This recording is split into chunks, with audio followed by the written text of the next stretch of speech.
सरकार ने लोकसभा में एफसीआरए अमेंडमेंट बिल को लिस्ट किया है, यानी इस बिल पर अभी चर्चा होनी है और इसी वजह से देश भर में यह चर्चा है कि ये एफसीआरए अमेंडमेंट बिल क्या है।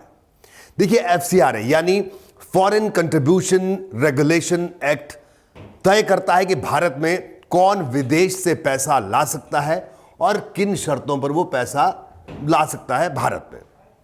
अगर हम थोड़ी हिस्ट्री पे जाएं तो ये बिल 1975 में जब इमरजेंसी का दौर था उस वक्त बना था, जब भारत में विदेशी फंडिंग को कंट्रोल करने का कोई कानूनी ढांचा नहीं था। उस वक्त इस कानून को बनाया गया। अब आखिरकार इस कानून को यानी इसमें अमेंडमेंट की क्या जरूरत है, तब इसको बिल कहा जा रहा है कि लोकसभा में जब पारित होगा उसके बाद फिर राष्ट्रपति के पास जाएगा, फिर ये कानून का स्वरूप लेगा।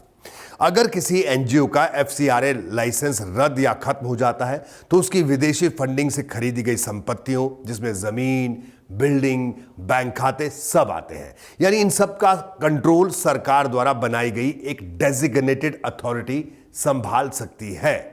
ये इस नए अमेंडमेंट बिल में है। इस विषय पर आज इंडियन एक्सप्रेस में डॉक्टर शशि थरूर का एक लेख छपा है जिसका नाम है new FCRA bill is about control not transparency, it must be opposed. Shashi Tharoor लिखते हैं कि यह बिल सरकार को ज्यादा ताकत दे देगा और ताकतवर बनाएगा। थरूर का कहना है कि नया बिल सरकार को ज्यादा अधिकार देगा। यह किसी भी संस्था की विदेशी फंडिंग पर ज्यादा कंट्रोल अब सरकार का हो जाएगा। इससे स्वतंत्र संस्थाओं की जो स्वायत्तता है वो कमजोर हो जाएगी, ये तर्क वो देते हैं। एनजीओ और सिविल सोसाइटी पर क्या असर होगा, इस पर उनका कहना है कि भारत में एनजीओ जो है वो शिक्षा, स्वास्थ्य, women empowerment, human right, environment issues और गरीबों के लिए काम करते हैं। अगर विदेशी फंडिंग ज्यादा कंट्रोल हुई तो ऐसे ऑर्गेनाइजेशन को काम करने में कई परेशानियां होंगी। ये बात उन्होंने अपने लेख में लिखी है और उनका यह भी कहना है कि ट्रांसपेरेंसी और कंट्रोल भी खत्म होगा।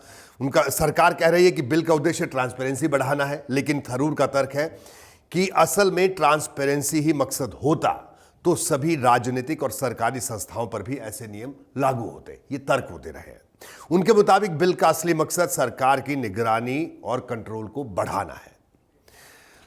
और विदेशी फंडिंग जो है कोई अपराध नहीं है, ये भी मैं आपको बता दूं। हालांकि डॉक्टर थरूर ने भी अपने लेख में इस बात का जिक्र किया है। उन्होंने कहा कि विदेशी फंडिंग को हर बार शक की नजर से देखा नहीं जाना चाहिए। दुनिया भर में यूनिवर्सिटीज, रिसर्च इंस्टीट्यूशंस, अस्पताल, सोशल ऑर्गेनाइजेशन और इंटरनेशनल कॉरपोरेशन से ही काम करते हैं।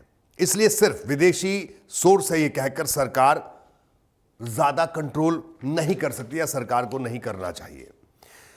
उनके मुताबिक मजबूत लोकतंत्र केवल सरकार और चुनावों से नहीं चलता। Free media, NGO, research institutions और सामाजिक संगठन भी लोकतंत्र की जरूरत है, उसके जरूरी पिलर्स हैं, ये डॉक्टर थरूर कह रहे हैं।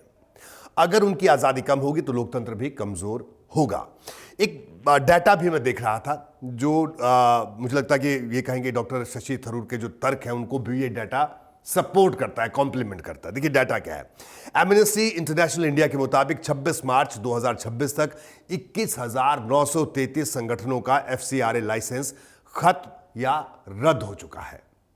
एमनेस्टी का दावा है कि उसकी रिसर्च के मुताबिक इनमें minority rights, free speech, environment और क्लाइमेट एक्शन से जुड़े संगठन ज्यादा प्रभावित हुए हैं। 4 अगस्त 2026 को अमेरिकी सांसद राइली बूर ने एक्स पर एक पोस्ट कर भारत के इस बिल को ईसाइयों के खिलाफ हमला बताया और कहा कि अगर यह पारित हुआ तो भारत अमेरिकी संबंधों पर भी इसका असर पड़ सकता है।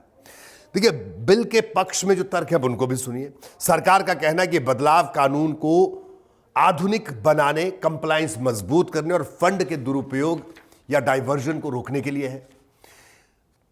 एक नई डेजिग्नेटेड अथॉरिटी उन संगठनों की संपत्तियों की सुरक्षा करेगी जिनका रजिस्ट्रेशन रद्द हो चुका है, यह सरकार का कहना है, ताकि संपत्तियां यूं ही अनकंट्रोल्ड ना रह जाएं। अगर संपत्ति किसी पूजा स्थल की है तो कानून के मुताबिक उसका धार्मिक स्वरूप बनाए रखना भी जरूरी है, जो उसका धार्मिक स्वरूप है। केंद्रीय मंत्री का आश्वासन है कि उल्लंघन पर सख्त कार्रवाई होगी, लेकिन देश की भलाई के लिए काम करने वाले संगठनों को इससे कोई परेशानी नहीं होगी। सरकार का सबसे मजबूत तर्क क्या है कि यह कदम टेरर फाइनेंस और मनी लॉन्ड्रिंग रोकने वाली ग्लोबल संस्था FATF के मानकों को पूरा करने के लिए जरूरी है। धर्मांतरण से जुड़ी चिंता की अगर बात करें तो बिल पर संगठनों का निशाना साधा है वो ये कि जिन पर जबरन धर्मांतरण के लिए विदेशी फंडिंग का इस्तेमाल का आरोप है, उन संगठनों पर भी नकेल कसी जाएगी, ये तर्क हो रहा है। देखिए, अगर हम कंक्लूजन की बात करें, आगे के रास्ते की बात करें, तो ट्रांसपेरेंसी और नेशनल सिक्योरिटी की जरूरत जायज है, लेकिन यह भी ध्यान रखना जरूरी है कि कहीं वो स्वायत्तता या कहीं जो जिसे कहा गया डेमोक्रेसी की खूबसूरती, हम ये भी नहीं कह सकते कि हर एनजीओ खराब है, हर एनजीओ में विदेशी फंडिंग खराब है, या हर एनजीओ में आने वाली विदेशी फंडिंग गलत तरीके से आ रही है, ये भी नहीं हो सकता। तो इस चीज को भी सरकार को प्रोटेक्ट करना चाहिए। और वहीं अगर डॉक्टर थरूर की मैं बात करूं तो उनका एक तर्क है कि बिल को स्टैंडिंग कमेटी के पास भेजा जाना चाहिए ताकि ये जल्दबाजी में पास ना हो जाए। स्टैंडिंग कमेटी के पास जाएगा तो उस पर एक व्यापक चर्चा होगी, उसके जो अच्छी बातें हैं, उसकी जो खराब बातें वो सामने आएगी और उनको दुरुस्त किया जा सकता है। वो कह रहे हैं कि ठीक है, इस पर चर्चा हो, लेकिन इस स्टैंडिंग कमेटी में भेजा जाए, वहां पर जब इस पर डिटेल्ड डिस्कशन हो फिर इसे हाउस में लाया जाए। Thank you.